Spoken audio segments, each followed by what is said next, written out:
Itu karena dikuasai. Kalau dia dalam kekuasaan Allah berbeda. Orang mau berada pada kekuasaan Allah, dia harus mengenal Allah. Orang yang dikuasai oleh jin, iblis dan setan, dia juga mengenal yang mana jin dan setan. Tidak ikuti nafsu-nafsu itu. Dia keikuti kehendak-kehendak setan. Itu ada yang namanya harut marut. Itu merusak rumah tangga kalau harut marut itu. Harut marut itu bukan satu, miliaran harut marut itu. Tugasnya yaitu bukan satu. Harut marut itu mempunyai tim. Itu harut marut. Hasut. Kerjaannya harut marut itu hasut, iri, dengki, itu harut marut. 3 hal. Harut marut mempunyai dominan sifat. Walaupun sifatnya banyak, tapi dominan hasut, iri, dengki. Itu harut marut. Jika seseorang dominan di situ, aduh hancur itu rumah tangganya. Kedengkian, keirian, hasut. Akhirnya apa 3 hal? 3 hal itu ada rumus yang namanya takabur. Kalau sudah takabur itu sudah iblis itu. Bukan harut marut lagi. Sudah bosnya harut marut. Begitu. Itu sudah takabur. Wes ana bahasane wong Jawa dadi godhong mau nyuwek, dadi banyu mau nyawuk. Lah niku lho. Niku sudah takabur gitu loh. Orang yang seperti itu tidak akan menemukan yang namanya surga. Surga itu keluasan tanpa batas. Orang yang seperti itu sudah membatasi. Kowe dadi banyu mau nyawuk, kowe dadi apa godhong mau nyuwek, itu membatasi sebenarnya. Dia menjadi jiwa yang kerdil. Nek carane wong iku kebodohan itu. Cara kebusange cara kebodohan ku hula-hulu itu. Jangan dilihat orang itu putus sholat itu kepolosan, bukan. Kepolosan itu sederhana. Bedakan antara nafsu dengan kepolosan, antara riya dengan kepolosan, antara ujub dengan kepolosan. Kebenaran itulah kepolosan, dan kebenaran adalah kesederhanaan. Sesuatu yang sulit bukan daripada keluguan, bukan. Semua kebenaran itu berada pada kesederhanaan. Paradigma hidup yang pelik, paradigma hidup yang sulit, terjadi problem dan lain sebagainya yang sulit diselesaikan, itulah kesalahan, bukan kebenaran. Itu kebatilan. Dan semua kebenaran itu diatasi dengan kesederhanaan, jujur apa adanya.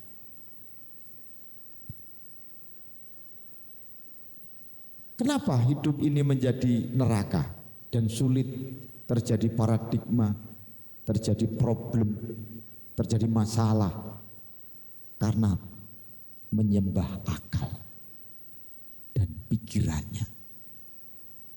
Rasa dan perasaannya berubah kiblatnya.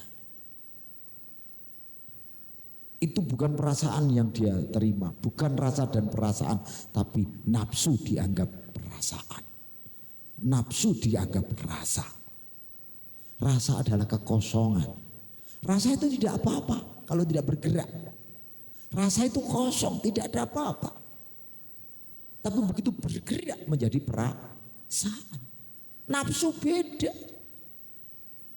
Nafsu itu bukan kosong. Nafsu itu penuh dengan intrik.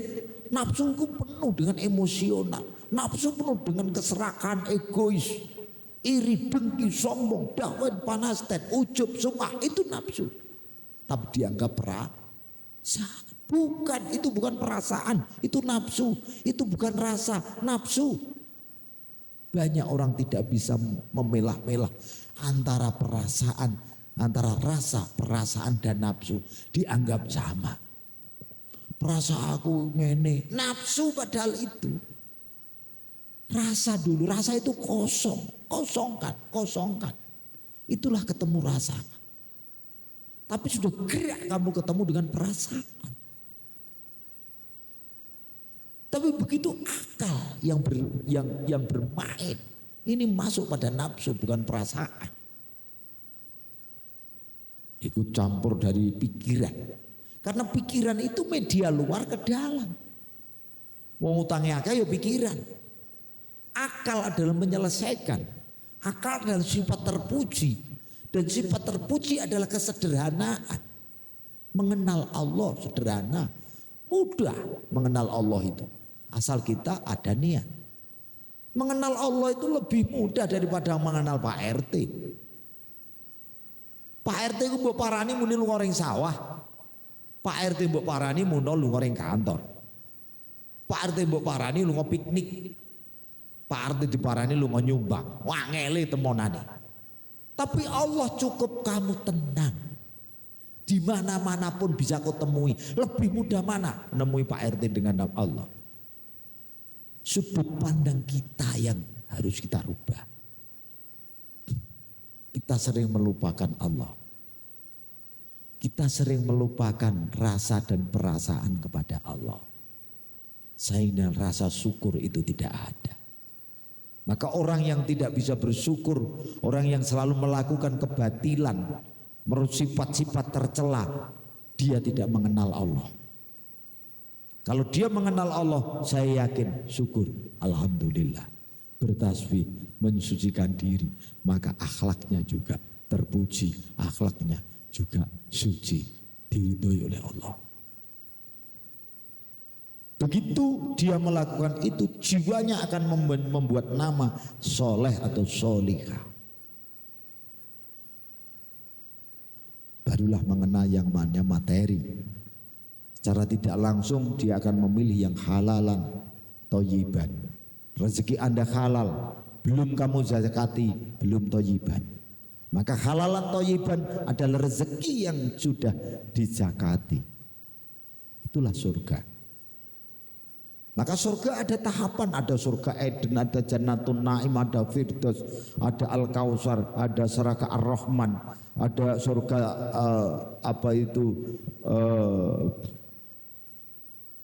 Jannatul Ma'wah, ada surga Iliyin, ada surga, banyak sekali. Itu psikologi manusia. Cara bagaimana membangun. Kalau psikologimu tidak kamu bangun di sini, intuisimu bagaimana, spiritualmu bagaimana, mentalmu bagaimana, syariatmu bagaimana, hakikatmu bagaimana, thariqahmu bagaimana, marifatmu bagaimana. Ada syariat, thariqah, hakikat, marifat. Itu ada di dunia semuanya. Syariat, thariqah, hakikat, marifat jangan kamu cari di akhirat. Ada di dunia. Seluruh alam semesta diciptakan Allah saat ini, sekarang ini, bukan nunggu besok. Akhirat diciptakan alamnya yang beda. Kamu percaya enggak? Dalam kandungan ya di dunia, alam dunia ya di dunia. Tapi alam dunia ini belum semesta. Semesta ada pada dirimu. Hati-hati, pahami. Dunia ya dunia, semesta ya semesta. Kandungan ya kandungan. Alam kubur ya alam kubur, alam barzah alam barzah, beda. Alam kubur itu urusan ngubur jasad itu. Alam kubur, alam barzah beda. Alam barzah itu alam kolbu, alam hati. Banyak orang yang naik alam kubur ya alam barzah, beda. Alam barzah itu, alam tunggu itu beda. Alam kubur itu banyu balik banyu, lemah balik lemah, angin balik angin, geni balik geni. Itu urusan jasadmu alam kubur. Makom itu beda dengan kubur. Makom itu derajat. Itu. Kalau kubur itu ya tempat fisik itu tadi di tanah. Kubur ya tanah fisik. Tapi kalau barzah kolbu. Barzah urusan daripada pengetahuan jiwamu. Alam barzah itu alam jiwamu. Kolbumu bagaimana? Hatimu bagaimana? Itulah alam barzah, alam hati. Tapi alam kubur, alam jasadmu, bukan hatimu. Bisa orangnya ditanam di Kudus, tapi bisa di Gunung Tidar arwahnya. Orang bisa ditanam di makbaroh, tempat kuburan itu di kampung halamannya. Ternyata dia ada di Rahtawu. Kadang-kadang alam kuburnya ditanam di kampungnya Kudus. Ternyata berada pada di Gunung Kawi jiwanya. Nah ini loh, pahami alam kabarnya dengan alam kubur. Pilihan hidup itu yang membuat kamu sendiri. Surga neraka yang bikin kamu sendiri. Meskipun Allah itu hanya menghendaki. Surga neraka Allah menghendaki, hak wujud ada. Tapi engkau masuk itu pilihan. Surga itu sudah ada, diciptakan oleh Allah. Kamu bangun apa enggak? Materinya sudah ada. Surga dan neraka itu materinya ada, fisiknya ada, materinya. Kamu bangun apa enggak? Ibarat rumah itu, semen itu wis ono, besi itu wis ono, watu wis ono, pasir wis ono, kenteng, kayu dan lain-lain. Diciptakan oleh Allah. Bahan-bahannya itu surga itu.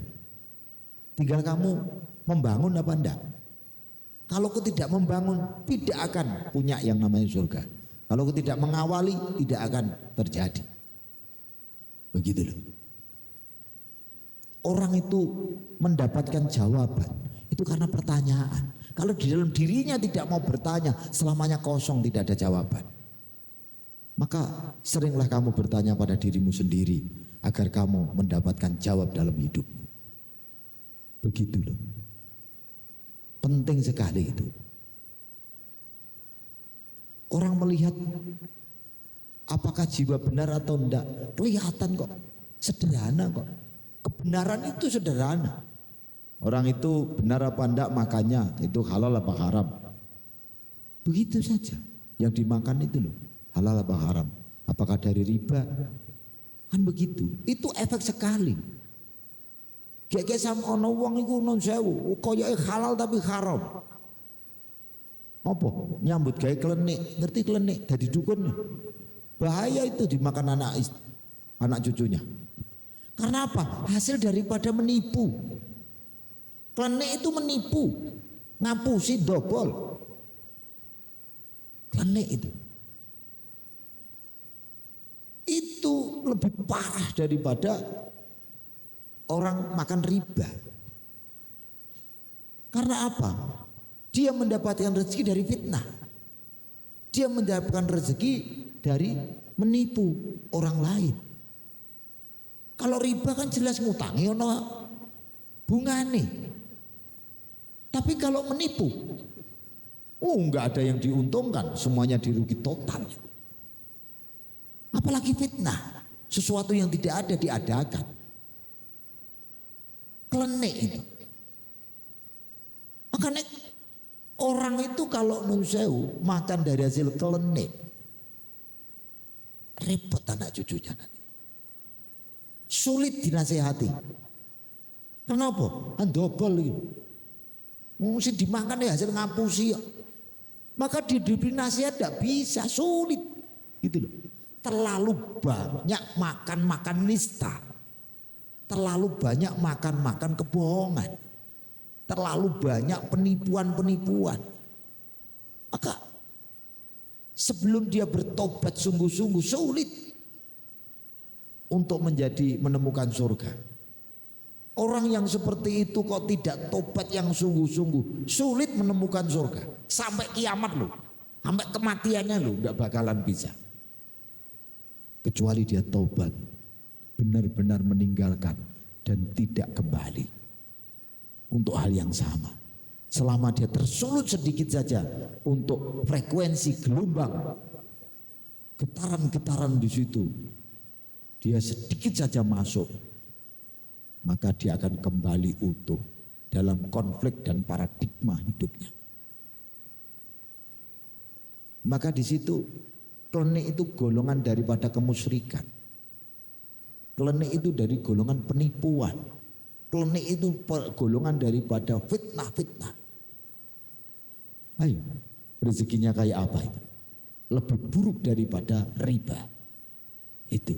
Karena fitnah itu lebih kejam daripada pembunuhan. Maka klinik itu bersifat lebih parah daripada pembunuhan. Begitu loh cara berpikirnya. Maka darah yang mengalir pada orang-orang yang seperti itu sulit disucikan. Kalau ibarat perempuannya walahum fi azwajum mutahharatun walahum fiha khalidun. Oh, kok bisa mutahharatun itu bagaimana? Perempuan-perempuan yang seperti itu tidak mutahharatun kecuali dia bertaubat. Kembalilah ke jalan Allah. Jalan Allah, pahami rasa dan perasaanmu. Pahami rasa syukurmu, tingkatkan. Benar-benar bersyukur kepada Allah. Analisa jiwamu, ciptakan nama-nama yang saleh dan solihah, sifat-sifat terpuji. Apabila 3 hal itu tidak dikuati dan 4 hal, makanlah yang halalan thayyiban. 4 itu kita melihat sudut 4 itu untuk berhablum minan nas dan hablum minallah. Itu pondasi yang sangat kuat sekali untuk memahami tentang pertanyaan hidupmu, tentang jawaban hidupmu. Maka hidup ini ada pertanyaan dan jawaban. Itulah wilayah munkar dan nakir. Hidup ini ada catatan, ada terpuji dan tercela. Itulah wilayah raqib dan atid. Ada wilayah lagi, hidup ini adalah rasa syukur yang sangat luar biasa dengan akhlakmu. Wilayahnya daripada malaikat Mikail. Menerima apa adanya, selalu bersyukur. Itulah wilayah malaikat Mikail. Wilayah Jibril menunggu pertanyaan. Barulah ada jawaban. Konflik, permasalahan-permasalahan, hadir sang Jibril memberi keterangan, penjelasan. Itulah di pemahaman dan penalaran ilmu yang bermanfaat. Itulah wilayah daripada Jibril. Nasihat-nasihat yang berdasarkan Al-Quranul Karim sumbernya, itulah wilayah Jibril. Mengenal nur Jibril, mengenal nur Qotib sebelum makhluk yang namanya Adam diciptakan. Jibril sudah diciptakan. Memahami tentang Ridwan, berbicaralah yang baik-baik saja. Memahami tentang malaikat Malik, lebih baik mengampuni daripada menghukum. Ini ajaran, ringkasan-ringkasan daripada akhlak para malaikat. Kalau kita mengenal Israel, bertemu dengan muslimin-musliman sahabat kita, saudara kita, berikan salam. Assalamualaikum warahmatullahi wabarakatuh. Itulah mengenal Israel. Mengenal Israfil, bertasbih dan bertahmid, menunda hari kiamat. Akhlak-akhlak itu loh untuk menemukan, menempelkan pada 4 unsur. Apakah itu pada jasadnya, apakah itu pada jiwanya, apakah itu pada akal sifat terpujinya, apakah itu pada rasa dan perasaannya, ruh, rebani. Bahasa ruh adalah ucapannya, tanpa huruf, tanpa suara. Itulah bahasa ruh. Kita kenal yang namanya, bila orang mengenal kalam bahasa ruh, maka dia laduni. Dia mengenal yang namanya ilmu. Bukan pengetahuan, ilmu. Orang yang mengenal bahasa roh, dia mengenal yang namanya ilmu, bukan pengetahuan. Ini pemahaman agak berat. Bedanya apa ilmu dengan pengetahuan? Ilmu adalah bahasa roh. Kalamullah. Tidak ada ingkar sedikit pun kebenaran semua yang kamu lihat. Kebenaran semua yang kamu fahami dengan bahasa roh. Dinamakan basiroh. Mata basiroh. Kalau diucapkan namanya basyaro. Tapi yang tahu kamu sendiri itu karena sirullah. Kamu kenali rasa dan perasaan. Benar-benar kamu pahami. Sadari kesadaran dalam rasa yang tertinggi adalah lauhil mahfud.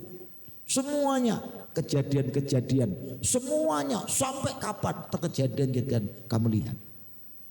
Masa lalu, masa yang akan datang. Saat ini, sekarang, semua bisa kamu saksikan. Tapi kamu harus diam. Bagi orang-orang yang beriman, hanya memberi mutasyabih. Kamu harus memberi perumpamaan-perumpamaan, bukan kata yang jelas. Kalau di dalam bahasa Jawa, sanepo, sanepo, sanepo. Gestur. Saya itu karena sudah lewat saya ceritakan. Begitu ada makhlul qiyam, apa yang saya lakukan? Makhlul qiyam. Saya makani mermut. Apa yang saya lakukan makhlul qiyam? Saya makani ikan. Apa yang aku lakukan? Saya menyiram bunga. Kenapa? Saat makhlul qiyam saya makan mermut, saya kelihatan sibuk nyirami nasi, makan ikan. Saya nyiram-nyirami itu. Itulah hadirnya jiwa Rasulullah rahmatan lil alamin.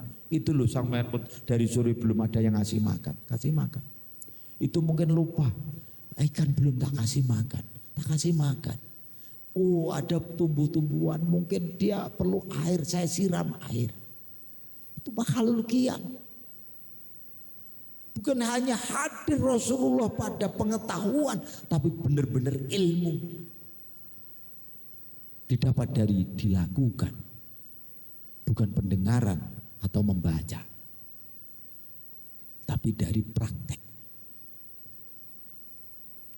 Kemarin malam, wingi malam, tadi malam, itu waktu makhlul qiyam, saya yang lakukan itu.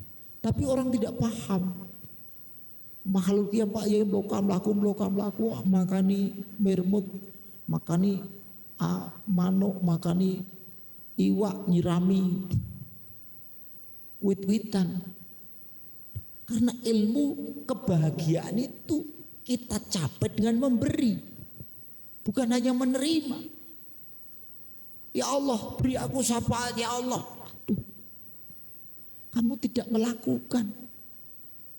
Kenapa cari garis finish? Kamu tidak melakukan, kenapa cari gaji? Cari upah. Kan kamu lakukan. Ya Allah aku beri rezeki kerja. Dengan sidik amanah tabligh fatona. Kerja. Niatnya karena ibadah. Kerja. Membagi. Kalau aku dapat rezeki 2,5% ku berikan fakir miskin. Para pejuang-pejuang agama. Begitu cara berpikirnya. Jangan instan dan kemudian malas. Islam tidak mengajarkan malas. Bahkan dalam Islam menunda itu tidak bagus. Kecuali menunda hari kiamat. Dan menunda hari kiamat pun tidak menunda. Karena bertasbih dan bertahmid. Itulah Israfil. Malaikat Israfil akhlaknya mudah kok. Kamu bertasbih dan bertahmid. Bertakbir dan bertahmid. Allahu Akbar, menunda hari kiamat. Apabila takbirmu itu menyentuh pada rasa dan perasaan yang ada pada kolbu. Banyak besok orang di zaman akhir itu adzan, tapi adanya sebatas tenggorokan. Tidak sampai kolbu, maka tidak didengar Allah karena rumah Allah adalah kolbu muslim, baitullah. Ketika ada orang adzan hanya pada akalnya, dari mulut sampai ke akalnya, tidak sampai pada kolbunya, tidak didengar oleh Allah. Dianggap dia tidak adzan. Itu orang gelak galok itu. Tidak kenal alam itu. Alam itu ketika orang adzan tidak ada getaran dalam kolbunya, tidak ada gelombang pada kolbunya, alam tidak paham. Bahkan ketika alam tidak paham, tidak ada penyaksian oleh alam, Allah tidak menerima takbir dan tasbihnya orang yang seperti itu. Tasbih dan takbir yang diterima oleh Allah adalah dalam kolbu, jiwa hatinya ada getaran-getaran keimanan, sumpah. Khosam. Allahu Akbar, bersumpah bahwa Allah itu maha besar, ada pada kalbunya. Allahu Akbar, bersumpah pada hatinya bahwa Allah itu maha besar. Ada getar, ada frekuensi, ada gelombang, ada ada cahaya pada hatinya. Nah begitu loh. Maka besok zaman akhir orang wong ngandan. Sing masuk orang ngandan, wong ngandan pirang-pirang masjid api-api. Tapi adanya sebatas tenggorokan, tidak sampai pada qalbu, bahkan tidak ada yang namanya syahadat. Syahadatul la ilaha illallah asyhadu an la ilaha illallah dalam adzan tidak mengena pada qalbunya. Itu adzan di zaman akhir, dan sekarang itu sudah muncul seperti itu. Dia adzan itu bermaksud hanya panggilan sholat. Panggilan memanggil orang, tapi tidak memanggil dirinya untuk hadir, bangkit, menghadap yang maha agung. Dalam adzannya tidak menghadap kepada agung, ya maha agung, tapi adzannya menghadap kepada umat. Dikira dia itu ngasih tahu orang banyak. Allahu Akbar, Allahu Akbar. Dia memanggil orang banyak harus hadir berjamaah di masjid ini. Tuh. Dia tidak memanggil dirinya sendiri. Jiwanya tidak terpanggil untuk bangkit menghadap Allah. Tidak. Sama sekali tidak. Apabila dia adzan dan orang itu tidak hadir, sakit hatinya. Dia merasa dia memanggil orang untuk hadir berjamaah di masjid-masjid. Dia memanggil manusia.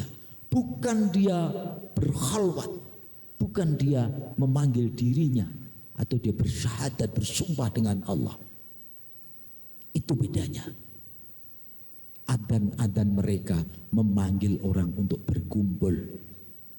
Dan apabila tidak berkumpul, dia sakit hati. Dia mulai menceritakan. Dia mulai mentafsir. Dia mulai mencemooh. Dia mulai berbicara yang dia tidak tahu.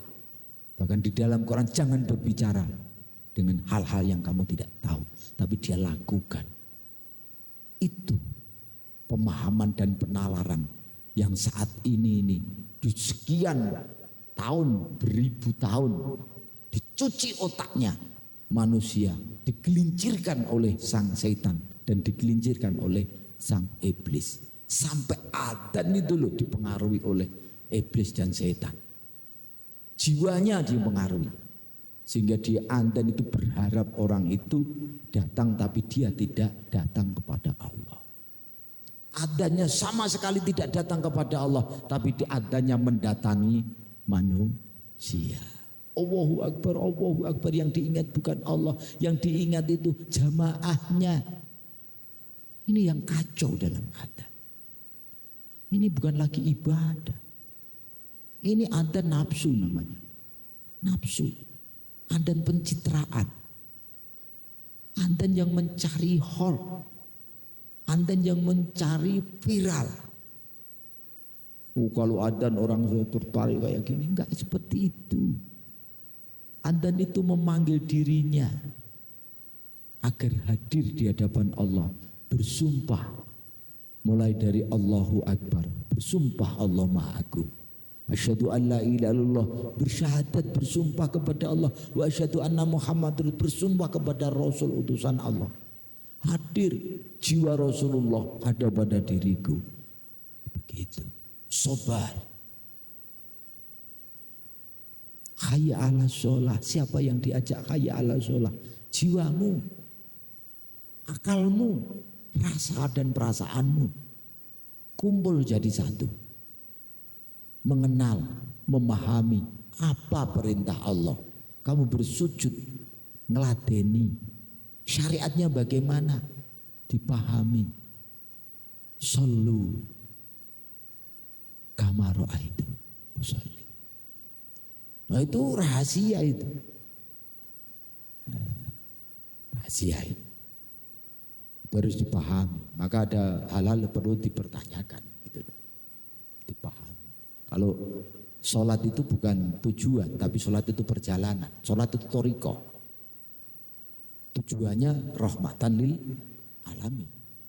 Begitu. Tujuannya tanha anil faksya'i wal munkar. Tanha anil faksya'i wal munkar tanpa rahmatan lil alamin batal. Maka tanha anil faksya'i wal munkar itu adalah akhlakul karimah rahmatan lil alamin.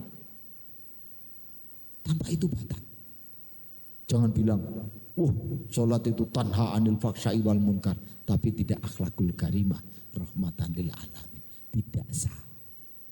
Karena syariatmu tidak sesuai dengan hakikat dan ma'rifatnya. Begitu. Itu kiranya kalau ada yang perlu ditanyakan monggo. Kalau enggak saya tutup. Ya Mas Pendi.